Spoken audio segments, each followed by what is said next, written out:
मूर्तिजापूर येथील भीमनगर येथील रहिवासी असलेले अमोल वानखडे हे आपल्या शेतात जात असताना त्यांची 4 वर्षाची मुलगी ही त्यांच्या दुसऱ्या पत्नीच्या मागे लागली। ती मागे लागल्याच्या हट्टापायी मुलीच्या सावत्र आईने तिला मारहाण केली। त्यातच या मुलीचा मृत्यू झाला असल्याची माहिती आहे। या संदर्भात त्या मुलीची सख्खी आई प्रणिता अमोल वानखडे हिने मुलगी आराध्याला सावत्र आई शीतलने बेदम मारहाण केली, त्यावरून तिचा मृत्यू झाल्याचा आरोप केला आहे।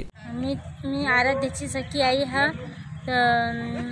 सावत्र आईनं म्हणजे त्याने लग्न नव्हतं केलं, घरात आणली होती, म्हणजे घरात ठेवलेली होती ते बायको, तर तिने पोरीला मारलं, मारझोड केली, मारलं तिला जीवानं।